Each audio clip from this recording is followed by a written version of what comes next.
Minutes past 6 Central African time. Let's take a look at some of the stories making headlines in the Central African region and get bigger or better analysis as we speak to geopolitical analyst Aaron Gambi. Aaron, a very good morning to you. Happy Thursday. Thank you, and happy Thursday to you, Asanda. Good morning to our listeners. Great, and thanks for making time for us. Let's start with Cameroon on today's wrap of what's been happening in the Central African region of our continent.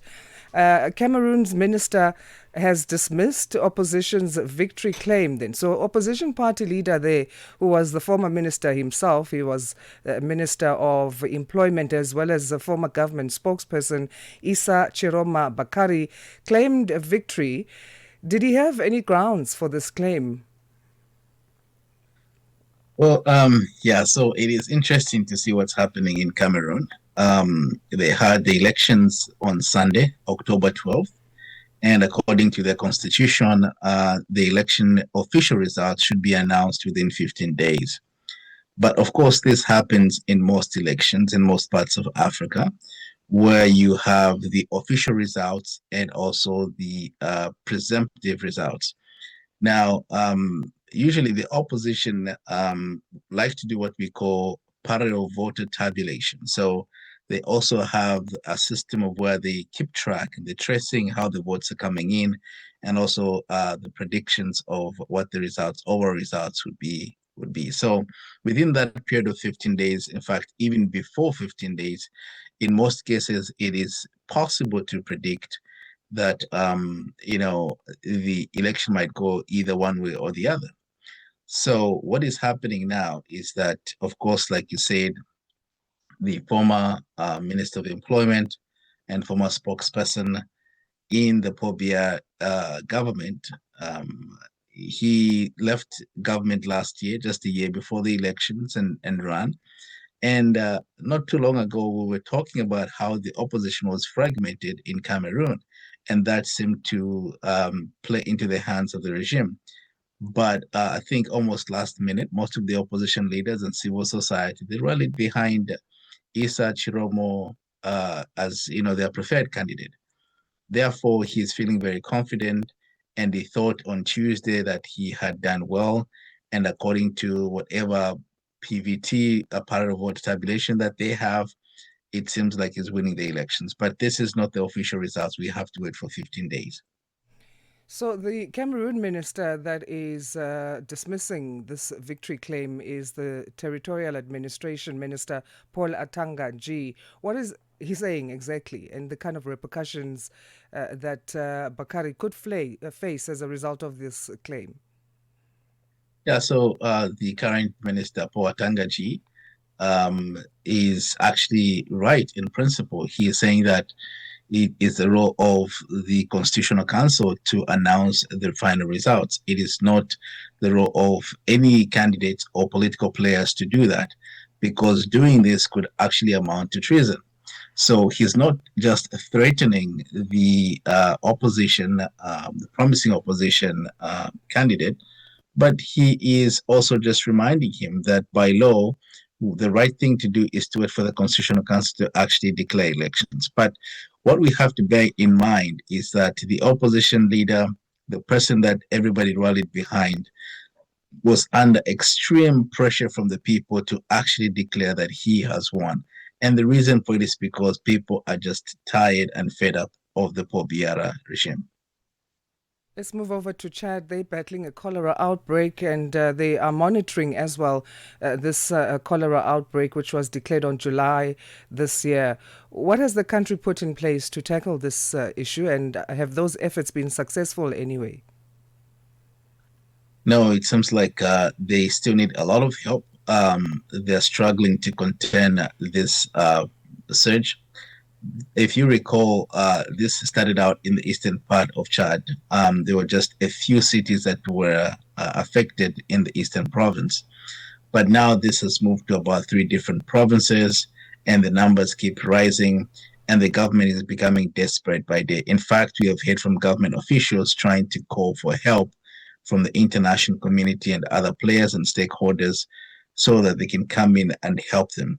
So it is becoming very desperate by day, unfortunately, and it seems that the government seem to be a bit inadequate in the way that they're handling this cholera outbreak. So, what can be done to improve the country's national response plan if figures are escalating as far as the cholera outbreak? Yeah, what should be done, in fact, is that first of all, the government needs to prioritize this issue.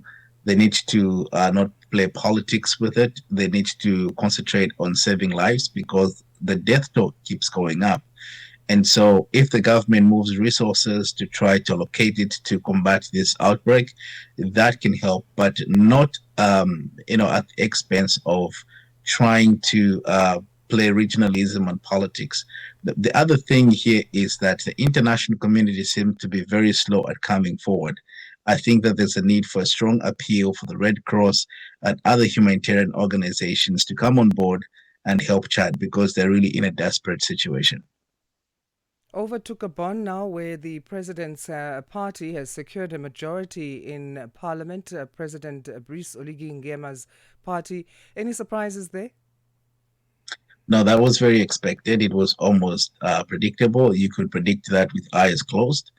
We know that President Bryce was the guy that toppled the the family that ruled Gabon for over 40 years, for many years.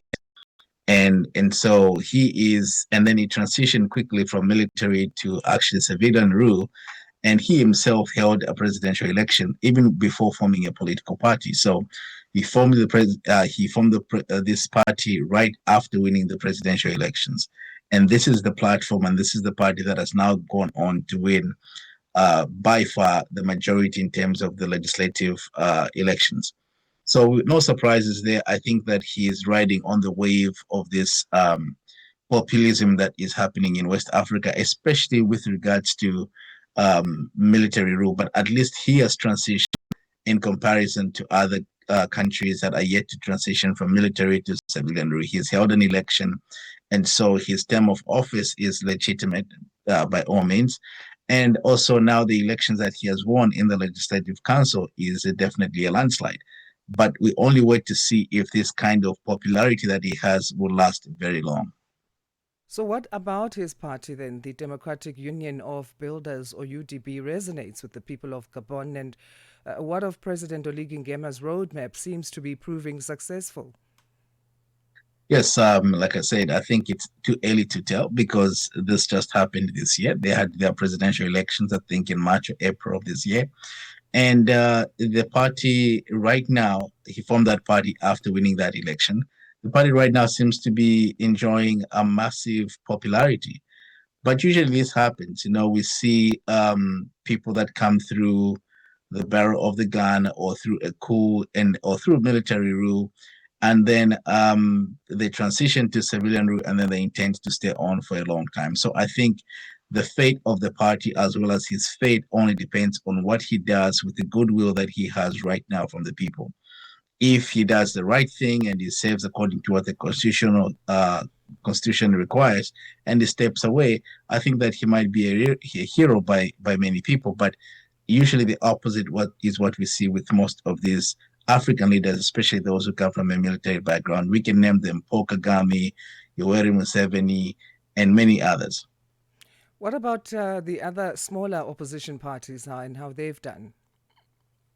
Well, the small opposition parties haven't done very well. I think out of 145 seats, if I'm not mistaken, the president's party has about 120 seats or 25 seats.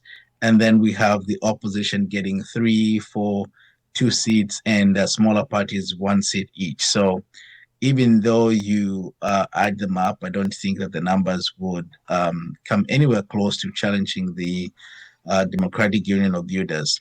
The problem with that is that the president is going to be very powerful. He's going to get a lot of things done through the legislature, and he's going to change the constitution if he wants to because he has two-thirds majority, and even change fundamentally the politics of Gabon.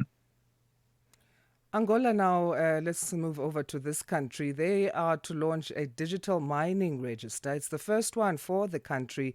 How big of a milestone is this? I think it's the first one of its kind.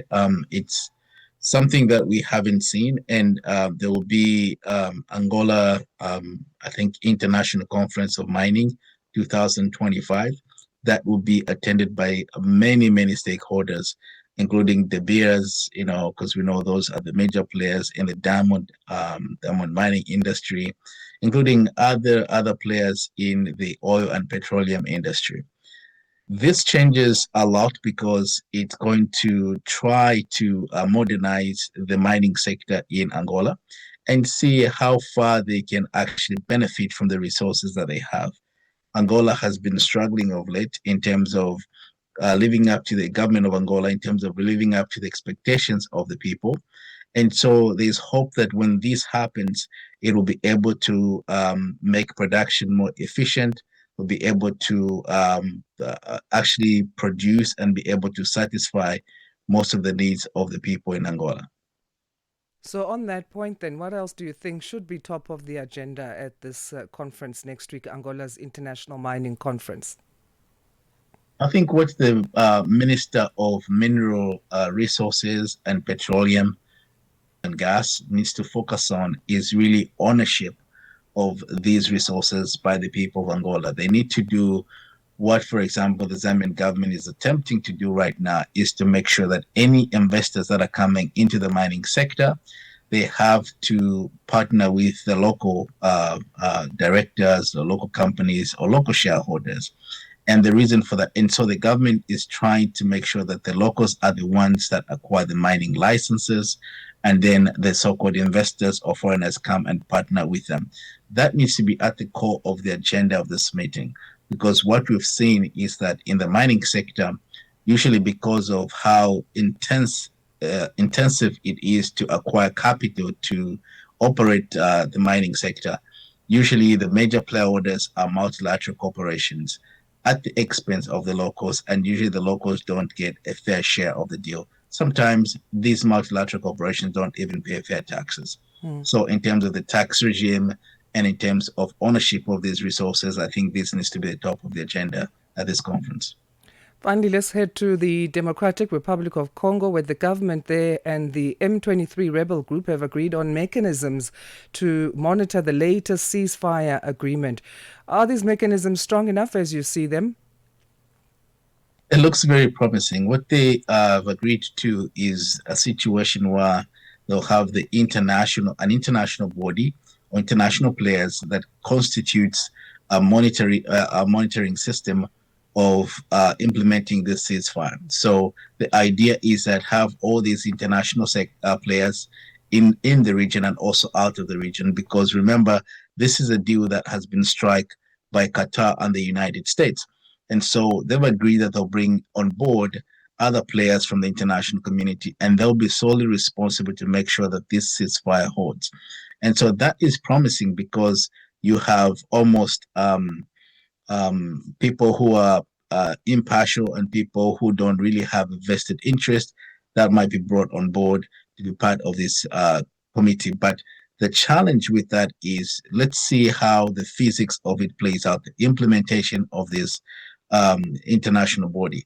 But if it is constituted well with good players and people that mean well, there's a chance that it will hold for a while.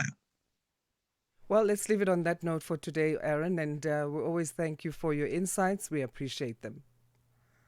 Thank you for having me. And just on a sad note, we've lost Raila Odinga in Kenya. He was a champion of democracy, a giant in politics. And I think the country and the region and the continent has lost someone very, very important. Absolutely. Thank you so much again for your time. Enjoy the rest of your day. That's Aaron Ngambi, Geopolitical Analyst, chatting to us here on Rise and Shine to zoom into stories making headlines in the Central African region. 6:30 Central African time it is now. Let's say good morning to Jolani Tulo Ngwepe for our news headlines. SABC News.